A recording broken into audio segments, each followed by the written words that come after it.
Après l'orage narcissique, qu'est-ce qui se passe? Que devient la victime? Que devient le pervers narcissique? Quels sont les enjeux? Mais surtout, qu'est-ce qu'il faut faire une fois qu'on est passé par cette étape dramatique de la sauce du pervers narcissique? Vous voulez comprendre, vous voulez savoir ce qu'il faut faire, vous voulez connaître les réponses à ces différentes questions que je viens d'énoncer, alors restez scotchés et suivez cette vidéo jusqu'au bout. Dans la précédente vidéo, je vous avais parlé de l'orage narcissique. Je vous avais décortiqué les principales arcades, les principales articulations de l'orage narcissique. Et je vous avais dit, juste pour résumer, que l'orage narcissique allait s'effectuer en 3 phases. Je vous avais dit que c'est vraiment le but ultime de tout bon PN qui se respecte. Tout bon PN qui se respecte conduit sa victime vers cette direction, vers cette destination. La destination de chaque voyage avec un pervers narcissique, c'est un orage narcissique pour après recommencer encore la boucle interminable. Et donc, je vous ai dit que l'orage narcissique, il y a un avant, il y a un pendant et il y a un après. L'avant, c'est la phase, comme on dit en anglais, de discard. La phase où le pervers narcissique devient fuyant, où il commence à se retirer, où il réduit drastiquement et brutalement les doses et les quantités d'attention, d'affection, d'admiration, de remarques positives qu'il vous faisait. Il le fait, en anglais on dit withdrawal, il se retire de la relation. Je vais vous décrire cette phase dans une autre vidéo. Et après la phase, et pendant la phase de discard, il va également procéder, là je vous rappelle un peu l'avant de l'orage narcissique. Donc pendant la phase de discard, le pervers narcissique va également procéder à ce qu'on appelle le chaud et le froid. Le chaud et le froid, ce sont des moyens pour lui de faire des petits réglages techniques pour voir si le gigot est déjà à point ou s'il faut augmenter la température du four. Je m'explique. Le chaud et le froid, c'est quoi? C'est une succession vraiment rapide de remarques, d'attitudes positives et négatives. Donc, un jour ou une minute avant, il est le prince charmant, il est le preux chevalier, celui qui est l'oreille qui vous écoute, les épaules sur lesquelles vous pouvez vous reposer. Et 5 minutes plus tard, il est un personnage froid, fermé, qui ne vous adresse pas la parole, mais qui allait même plutôt très remonter contre vous. Il va alterner ce chaud et le froid pendant un certain temps. Si vous vivez la période du chaud et le froid, sachez que vous êtes déjà en train d'aller vers le point culminant. Le chaud et le froid, c'est une partie de la phase de discard. Et comme j'ai dit, c'est une phase où le pervers narcissique fait des petits réglages. Il a déjà procédé au discard, il a déjà commencé à se retirer. Mais maintenant, il veut voir, il veut s'assurer, il veut voir si vous êtes déjà prête pour l'orage narcissique. Et pour s'assurer que vous êtes prête pour l'orage narcissique, de temps en temps, il va voir. Parce que, vous savez, le pervers narcissique d'emblée ne sait pas si sa victime a une immunité, a un système de sécurité contre les manipulateurs déjà aguerris. Donc, il ne va pas se dévoiler de façon ouverte d'emblée. Il va faire des petits testages, autant pour moi, des petits tests pour voir si il peut se dévoiler, s'il peut montrer cet aspect sombre de sa personnalité sans que la victime ne prenne ses jambes à son cou et ne coupe totalement les ponts avec lui. C'est pour cela qu'il va d'abord essayer un peu, c'est-à-dire tel jour il va vous faire peut-être 2 petites minutes de colère, de grosse colère narcissique, genre un mini format d'orage narcissique, juste pour voir comment vous réagissez. À ce stade, s'il voit que la victime ne réagit pas comme il veut, parce que la réaction idéale du pervers narcissique serait une victime totalement soumise, prête à encaisser et prenant sur elle toutes les maltraitances psychologiques et voire physiques que le pervers narcissique va lui infliger. Donc, tant qu'il ne sent pas que le gigot est déjà prêt à maturer, tant qu'il ne sent pas en vous cette disponibilité d'encaisser sa charge négative, il va de temps en temps saupoudrer avec quelque chose de positif. Genre, il va venir au lendemain d'une petite soirée froide, il va venir, il va vous offrir un cadeau, il va vous offrir un week-end quelque part, il va vous offrir une balade quelque part, ou bien il va vous offrir une journée romantique avec plein de belles paroles et de câlins. Ce sera juste une façon pour vous de vous endormir. S'il fait ça, c'est qu'il a remarqué qu'il y avait des petites résistances en vous qui ne lui permettront pas de se déverser totalement. Or, il a besoin d'un vase, il a besoin d'un contenant, il a besoin d'un conteneur qui va prendre, d'un réceptacle qui va recevoir toute sa toxicité. Donc, il est en train de vous préparer. J'ai donc dit, j'étais juste en train de faire un rappel. Orage narcissique, j'ai dit la première étape, c'est la phase de discard en anglais, c'est un terme en anglais. Discard et chaud et froid. Chaud et froid, c'est pour tester. Une fois que le pervers narcissique s'est rassuré au travers du chaud et du froid, que vous êtes déjà conditionné, c'est-à-dire qu'il fait du chaud, il fait du froid, mais vous êtes toujours là. Je dirais même plus. Vous en redemandez, vous êtes vraiment disponible pour la relation, vous êtes même 2 fois plus engagé dans la relation, ou tout au moins vous continuez à vous investir dans la relation comme avant, malgré le fait qu'il se soit retiré, malgré le fait qu'il vous souffle le chaud et le froid dans la relation. Là, il est rassuré, là, il sait qu'il vous a ferré et que vous n'allez pas vous échapper, mais surtout, il sait que vous êtes prête pour l'orage narcissique. Et là, il passe donc au pendant, à l'orage narcissique lui-même. Je vous l'ai décrit dans la précédente vidéo. L'orage narcissique, c'est vraiment la folie furieuse du pervers narcissique. C'est vraiment un tsunami, Katrina, tout ce que vous pouvez imaginer comme tempête, comme cataclysme naturel, mais sur le plan psychologique.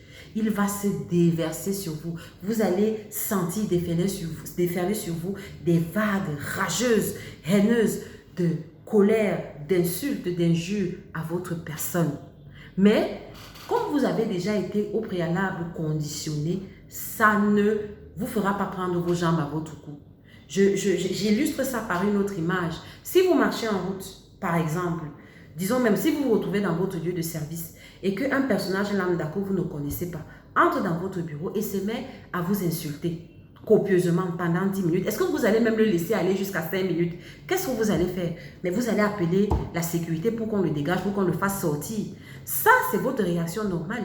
Mais pourquoi avec le pervers narcissique, vous autorisez qu'il vous insulte, qu'il vous malmène, qu'il vous humilie, parfois même publiquement, pendant 30, 45 minutes, 1 heure, voire plus, et vous êtes là, vous vous laissez faire. Pourquoi?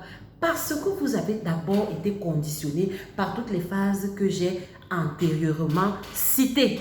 C'est pour cela que dans ce cas d'espèce, vous ne partez pas. C'est pour cela que dans ce cas d'espèce, vous n'appelez pas la sécurité et vous ne dites pas stop.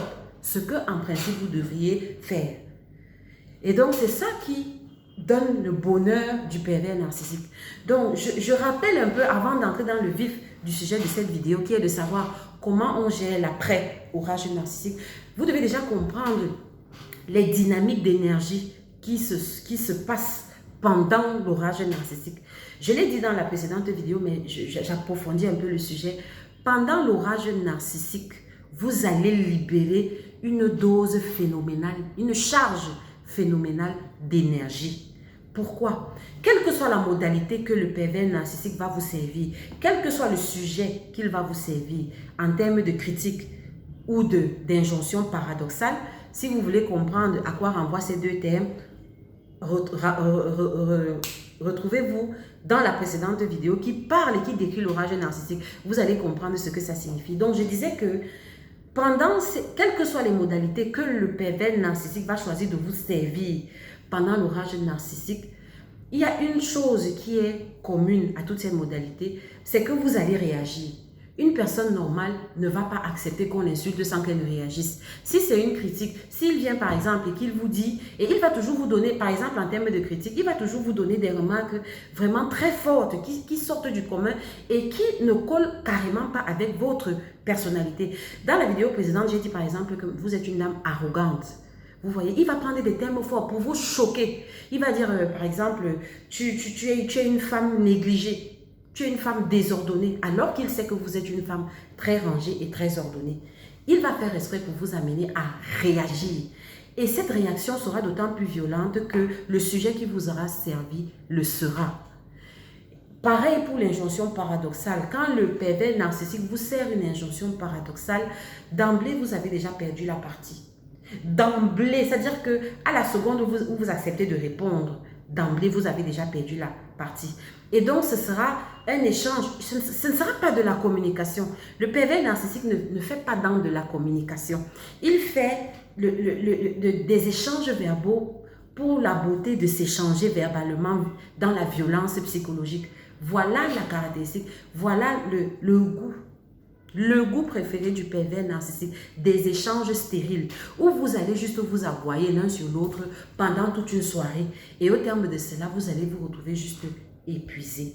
Épuisé mentalement, épuisé même physiquement. Pourquoi? Vous devez comprendre que en le faisant, vous dépensez de l'énergie. Parce que vous devez comprendre que quand vous vous sentez attaqué dans votre identité, dans qui vous êtes, parce que c'est ce que le pervers narcissique fait. Le pervers narcissique cherche à vous démolir dans votre identité. Le pervers narcissique cherche à vous écraser, à vous mettre au plus bas dans votre estime de vous-même, dans votre confiance en soi, dans votre amour de soi. Il cherche à vous démolir, ce qui fait que chaque fois que vous serez en face de quelqu'un tel que le pervers narcissique qui est dans une attitude d'orage narcissique, votre être intérieur va percevoir le danger, va percevoir vraiment quelque chose de dangereux qui le met en danger. Et donc, vous allez vous mettre en mode survie.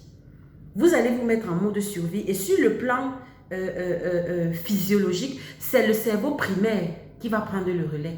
C'est le cerveau primaire, c'est-à-dire que votre cortex va se déconnecter et c'est le cerveau primaire qui va prendre le relais.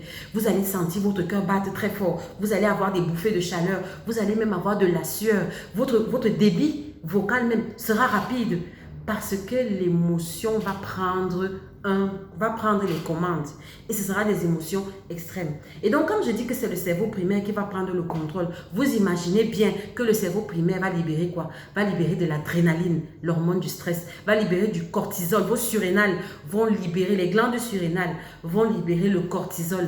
Tout ça, ce sont des hormones du stress pour vous permettre de réagir face à l'agresseur qu'est le pervers narcissique. Et vous voyez que tout ça, vous allez libérer de l'énergie. Et cette énergie-là, va se manifester par, je vous ai décrit, vous aurez des palpitations. Pour certaines, même les mains vont se mettre à trembler. Pour d'autres, le ton de la voix va changer. Vous allez hurler.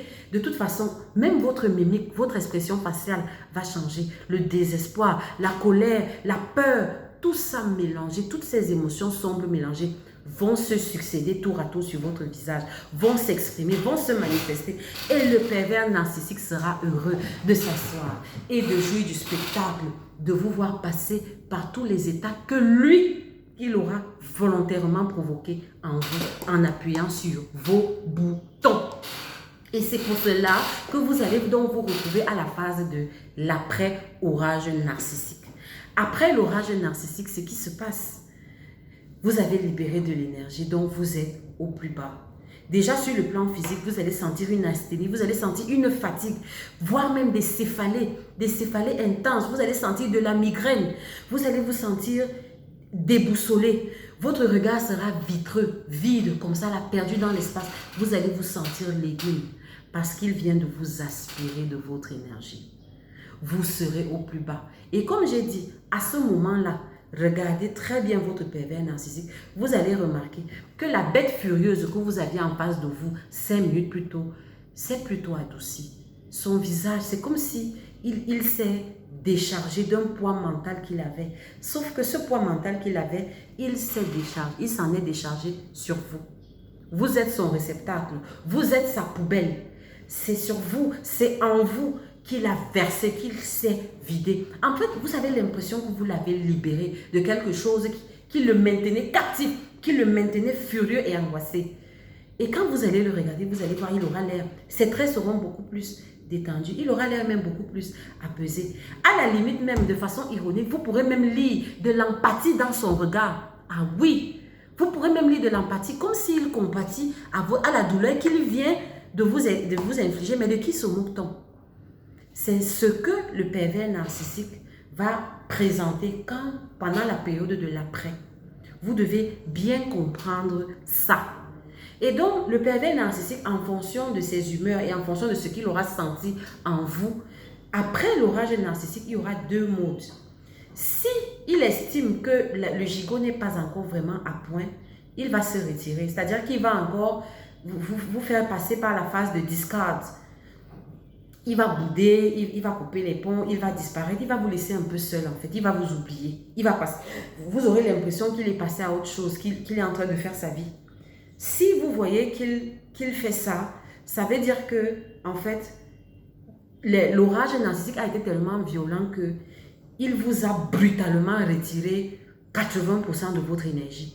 Donc, là, il voit qu'il n'y a plus rien à retirer. Vous êtes vraiment lessivé, vous êtes vraiment... Il n'y a plus rien du tout. C'est-à-dire que pendant l'orage narcissique, il vous a tout pris en termes d'énergie et que vous êtes vraiment au plus bas.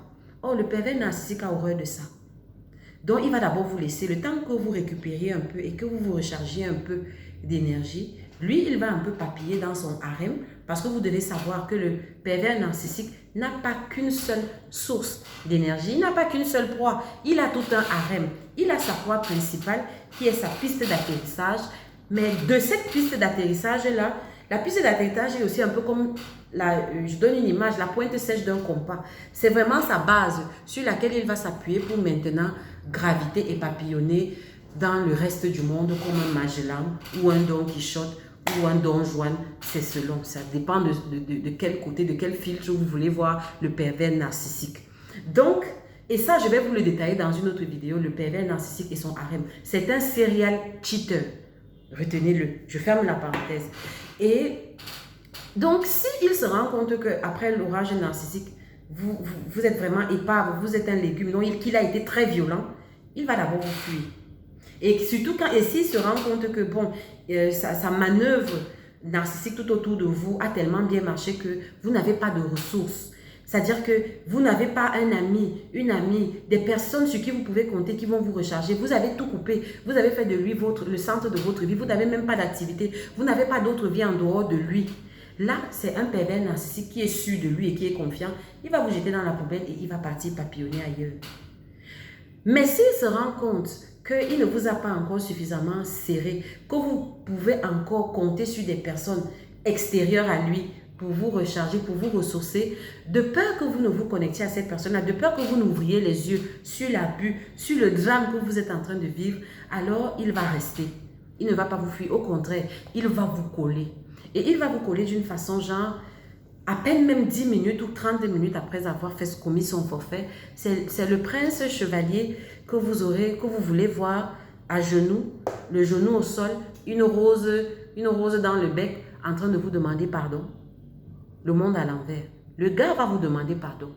Celui qui venait de vous insulter, au recto comme au verso, qui venait d'insulter vos tripes, votre hématocrite, votre hémoglobine, qui venait d'insulter votre arbre généalogique, votre ADN, vos cheveux, celui qui il y a 5 minutes venait d'insulter tout ça, votre pédigré, 5 minutes plus tard, il a le genou au sol avec la rose dans le bec et il est en train de vous demander pardon. Puis même, il peut même vous chanter la sérénade. Un monstre. Et comme à ce moment, la victime est tellement épuisée, elle est tellement vidée, à ce moment, elle est tellement même confuse, puisque je vous ai dit, pendant l'orage narcissique, le cortex se déconnecte. C'est le cerveau primitif qui prend les commandes. Ça veut dire que vous ne réfléchissez plus. Donc, vous allez analyser en fonction de ce que le cerveau primaire va analyser. Le cerveau primaire, lui, il regarde les faits. Le cerveau primaire va voir quelqu'un qui a les genoux au sol, qui vous demande pardon. Donc, le cerveau primaire va penser que ça, ce n'est pas un agresseur. Et vous allez accepter. Il va vous demander pardon, pardon, pardon. Et vous allez, une demande pressante. C'est-à-dire, il ne va pas vous laisser le temps de respirer. C'est lui qui sera déjà là, qui sera disponible désormais. Celui qui, il y a de cela une semaine, vous passez juste 1 heure de temps à la maison, c'est celui-là maintenant qui est 24 heures sur 24 à la maison, collé à vos basques, collé à votre train. Il devient votre ombre. Il veut vous amener partout. Il veut être partout avec vous. Vous ne voyez pas qu'il y a une erreur quelque part. Pourquoi il fait ça? Je vais vous expliquer pourquoi il fait ça. Pour vous empêcher, parce qu'il voit qu'il ne vous a pas encore suffisamment serré et que potentiellement vous pouvez ouvrir les yeux sur ce qu'il est en train de vous faire, sur le drame, sur l'abomination que vous êtes en train de vivre, sur l'innommable qu'on vous fait expérimenter.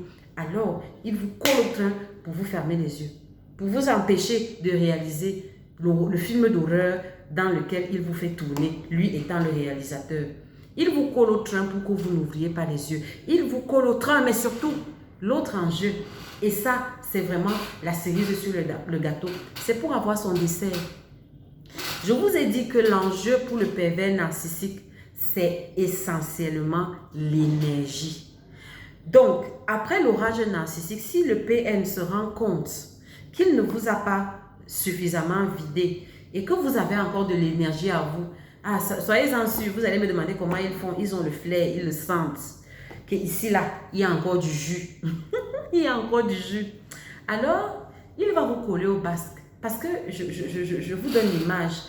Après que vous soyez passé par l'étape de l'orage narcissique, vous êtes déboussolé, mais il y a encore de la résistance en vous. C'est-à-dire, il y a une petite voix qui vous dit que cette voix est faible, certes, mais vous l'entendez, cette voix. Quand il ne vous a pas totalement vidé, vous entendez cette petite voix. C'est la voix de votre être intérieur qui vous dit que ce n'est pas normal. Ce n'est pas normal ce que je viens de vivre. Ce n'est pas normal. Il y a quelque chose qui cloche. Ce n'est pas normal. Ce n'est pas normal. Vous entendez cette petite voix. Alors, vous entrez dans une sorte de combat. Parce qu'au fond de vous, vous sentez que cette voix a raison. Au fond de vous, vous sentez que cette voix a raison. Mais vous vous sentez de l'autre côté tellement faible qu'à la limite, c'est tout simplement plus facile de céder à la proposition indécente que le bourreau est en train de vous faire, à savoir, pardonne-moi et permets-moi de réparer ce que je viens de faire. Et donc, quand le pervers narcissique vous colle au train, c'est qu'il sent qu'il y a ce combat en vous.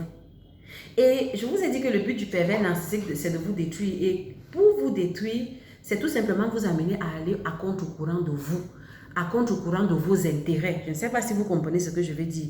Là, vous allez enclencher le bouton autodestruction et vous allez juste faire une autodestruction, une apoptose, une destruction auto-programmée par vous-même.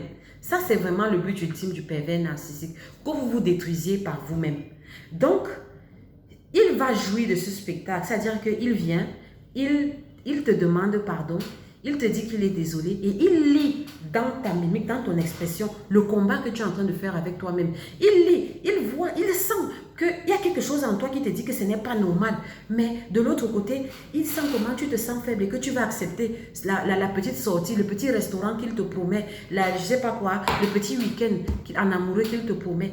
Et pendant ce week-end, parce que tu vas accepter, toi la victime, tu vas accepter, nous l'avons toutes fait, tu vas accepter et pendant le week-end, la voix, puisque cette voix est là, la voix de temps en temps va monter et ça va se manifester comment? Il y aura des moments où tu ne vas pas savourer, le décor sera beau, il y aura des roses, il y aura tout, ce sera un décor luxueux. Le monsieur va mettre le paquet, franchement, tu seras Cendrillon dans un château, dans un conte de fées pendant 2 jours après ton orage narcissique. Sauf qu'au milieu de tout ça, tu auras des moments de lucidité où tu vas te demander que mais je suis où? Donc il y aura un moment où ton visage ne sera plus féerique. Il y aura un moment où ton visage va exprimer plutôt le dégoût, la colère. Et puis tu vas encore lutter, tu vas dire que non, il a quand même fait des efforts. Il demande pardon, il m'a acheté ceci, il m'a payé un séjour à je ne sais pas quoi dans tel hôtel luxueux. Non, ça montre qu'il a de la bonne volonté. Et si vous êtes chrétienne, alors là, vraiment, le pervers narcissique va appuyer sur vos préjudices, autant pour moi, préjugés chrétiens en termes de pardon, un pardon qui est toxique. Et ça aussi, je reviendrai dessus dans une autre vidéo. Vous allez commencer à dire que non, la Bible dit qu'il faut pardonner. S'il a montré qu'il est désolé, s'il a demandé pardon, je dois pardonner. Donc, je dois effacer. Ah bon? Et pourquoi tu te sens mal? La même parole de Dieu ne dit-elle pas que c'est la bénédiction de l'Éternel qui enrichit et il ne la fait suivre d'aucun chagrin? Quelle est cette bénédiction de l'Éternel qui s'accompagne d'un chagrin? Alors que ce même Dieu qui t'a créé, a dit qu'il connaît les projets qu'il a fait pour toi, des projets de bonheur et d'épanouissement. Vous ne voyez pas qu'il y a quelque chose qui cloche? Je ferme ça. Ça aussi, ce sera l'intitulé et le sujet d'une autre vidéo. Comment le pervers narcissique utilise la parole de Dieu pour maintenir ses victimes ferrées dans un environnement toxique. Donc, je reviens à mon sujet. J'étais en train de vous expliquer que après l'orage narcissique, si le pervers narcissique vous colle au train, c'est qu'il a remarqué qu'il y a encore des réminiscences en vous, que vous n'êtes pas encore totalement ferré et qu'il faut vous empêcher d'ouvrir les yeux. Ça, c'est la première modalité. La deuxième possibilité, c'est qu'il veut juste jouir du spectacle. Et ça, c'est son dessert. De voir ce combat en vous, de vous voir lutter, de vous voir aller contre vos intérêts. Parce qu'aucun être humain bien constitué, et je vous reprends encore l'exemple, si vous êtes dans votre milieu professionnel, si vous êtes dans votre bureau et qu'il y a un usager qui entre et que vous insulte savamment et suavement pendant 12 ou 15 minutes, qu'est-ce que vous allez faire? Vous allez le laisser. Et si 5 minutes plus tard, le même usager revient avec un paquet de chocolat, vous allez accepter ce paquet de chocolat? Vous allez le manger? Non. Pourquoi? Parce que vous avez reconnu que c'est un agresseur. Parce que vous êtes bien constitué et vos limites sont bien posées. Mais pourquoi avec le pervers narcissique, vous outrepassez vos limites? Pourquoi avec le pervers narcissique, tu acceptes la boîte de chocolat de l'usager qui 5 minutes plus tard t'a copieusement insulté pendant 45 minutes?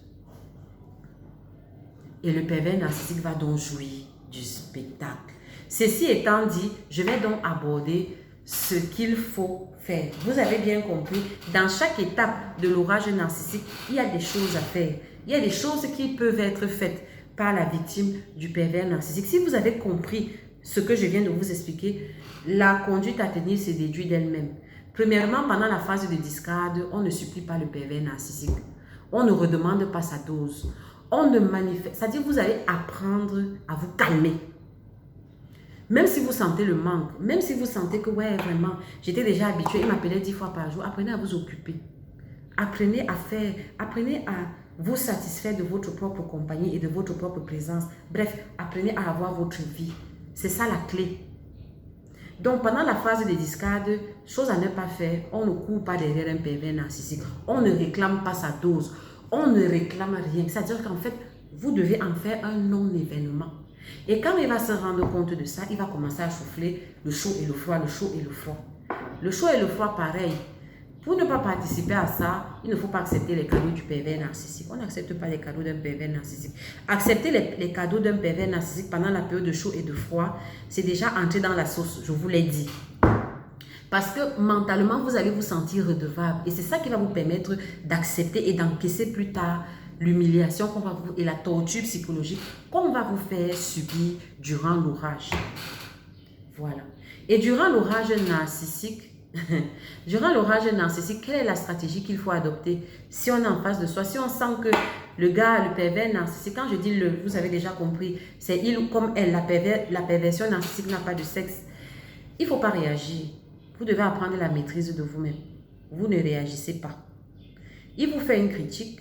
Il vous dit, tu es une femme arrogante. Vous ne répondez pas. Non événement, même si ça vous brûle à l'intérieur, vous devez travailler sur vous. Ça ne va pas se faire en un jour. Parce que même si vous ne réagissez pas verbalement, votre non-verbal va montrer que vous êtes, que vous n'appréciez pas la remarque qu'il vient de faire. Et là, ce sera déjà une réaction. Il se sera nourri. Donc, vous devez travailler à la fois sur votre verbal et sur votre non-verbal. Et même sur votre physiologie intérieure de telle sorte que quand il fait sa petite critique, vous ne réagissez pas. Et s'il vient avec l'injonction paradoxale, c'est la même chose. Vous n'acceptez pas d'entrer dans une dissertation philosophique et de boxe avec lui. Quel que soit le sujet qu'il va vous proposer, il connaît vos boutons. N'oubliez pas ça. C'est quelqu'un qui vous connaît. Donc, il sait les sujets sur lesquels vous allez réagir. Donc, à vous de vous connaître d'abord vous-même et de connaître les sujets qui vous font réagir et d'apprendre à vous maîtriser et à ne pas réagir. Et maintenant, dernière chose, qu'est-ce qu'il faut faire après l'orage narcissique en tant que victime? Vous avez parfaitement compris. Il faut fuir le pervers narcissique. Même s'il te ramène le Range Rover de tes rêves dont tu rêvais depuis 10 ans, il faut refuser le Range Rover là, ma soeur. La lumière qui est en toi, la vie qui est en toi, les trésors qui sont en toi peuvent te permettre d'acheter le Hummer par toi-même, sans le pervers narcissique. N'accepte pas le Range Rover là, il faut le lui remettre. C'est moi qui te dis. Sinon, tu rentres dans sa sauce et tant pis pour toi. Donc, voilà ce qu'il faut faire. Donc, après l'orage narcissique, ce que la victime doit faire, c'est qu'elle doit se couper du pervers narcissique. S'il y a une personne que la victime doit fuir après l'orage narcissique, c'est le pervers narcissique. Il faut le fuir. Et maintenant, elle doit mettre en place un processus, un système de recharge d'énergie que je décrirai dans une prochaine vidéo. Le sujet de la perversion narcissique est tellement long. Vous voyez, regardez, cette vidéo, si j'ai encore dépassé le temps, je vais m'arrêter ici pour l'instant.